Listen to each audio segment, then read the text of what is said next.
Hello hello सरकारको जे जति पनि अहिले चाहिँ आलोचना भइरहेको छ यो सबै चाहिँ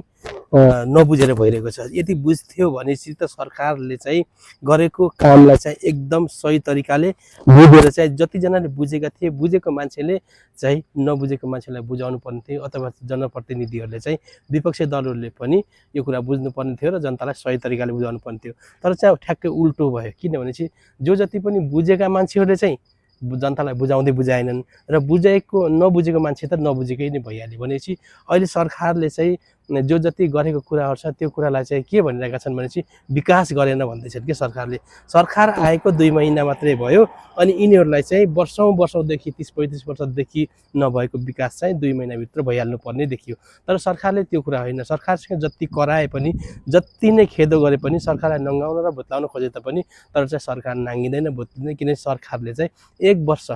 वर्ष अझै सरकारले कोही कतै पनि विकास गर्दैन किनभनेपछि सरकारको लक्ष्य के छ भनेपछि 1 वर्षसम्म सबै नीति नियम बनाउने जो वर्षौँदेखि चाहिँ पिछडिएका जो वर्षौँदेखि चाहिँ लुटेर खान पल्किएका जो चाहिँ वर्षौँदेखि चाहिँ विभिन्न बहानामा चाहिँ सरकारी बजेटहरू सकाउने कुराहरूलाई चाहिँ सही ट्र्याकमा ल्याएर चाहिँ सबै कानुन संशोधन गरेर कानुन चाहिँ बनाइसकेपछि बल्ल पछि मात्रै सरकार चाहिँ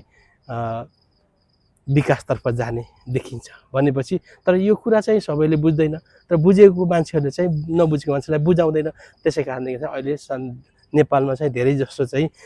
नाराबाजी जुलुस भएको कारण नै यही हो भनेपछि यो हुनुको मुख्य कारण भनेको नै विपक्षी दलले चाहिँ के सोचिरहेको छन् भनेपछि आफूलाई भनेको प्रतिपक्षी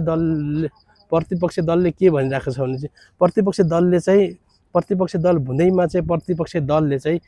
सरकारलाई नङ्गाउने भुत्लाउने खुइलाउने होइन किनभने प्रतिपक्षी दल भइसकेपछि सरकारलाई खबरदारी गर्ने सरकारलाई चाहिँ होइन सही ट्र्याकमा आउनको लागि आह्वान गर्ने मात्रै हो। तर चाहिँ यहाँ के भइरहेको छ भनेपछि सबै कुरा चाहिँ सरकारलाई भुत्लाउनको लागि खुल्लाउनको लागि सरकारलाई असफल बनाउनको लागि अनि सरकारलाई चाहिँ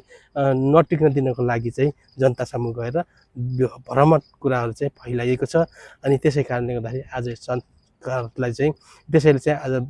त्यसै कारणले गर्दाखेरि आज सडकमा चाहिँ जनताहरू आइरहेका छन् किनभनेपछि यो सबैको नाइके भनेको नै हर्क साम्पाङ हुन् जो हर्क साम्पाङ 3 सिट मात्रै लिएका छन्। त्यो 3 सिटले पनि के भनेका छन् कि सरकारले कुनै काम गर्नु पर्यो भनेपछि मसँग सोध्नुपर्छ ताकि हर्क साम्पाङसँग सोधेर मात्रै हर्क साम्पाङसँग चाहिँ सल्लाह गरेर मात्रै हर्क साम्पाङले भनेपछि गर्ने हर्क साम्पाङले नभनेपछि नगर्ने हुनुपर्छ भन्ने मनसायमा छन् हर्क साम्पाङ। त्यो कदापि हुँदैन किनभने हर्क साम्पाङले बोलेका प्रत्येक कुरा चाहिँ असफल कुराहरू मात्र छन् छोटो कुराहरू आज र भोलिमै तुइएर जाने कुराहरू मात्र छन्। त्यसै कारणले यो कुरामा चाहिँ सहमति हुन चाहिँ सरकार सक्दैन किनभने सरकारले चाहिँ दिगो चाहन्छ सरकारले चाहिँ देश र जनताको न्याय चाहन्छ जो कि जनतालाई चाहिँ ठग्दै आएका जो चाहिँ जनता चाहिँ एकदमै पछि परिरहेका र जनताले चाहिँ खाएका कुराहरूमा चाहिँ अगाडि बढ्न सक्छ। त्यसै कारणले गर्दाखेरि जनता चाहिँ यो कुरामा कहिले पनि हुँदैनन्।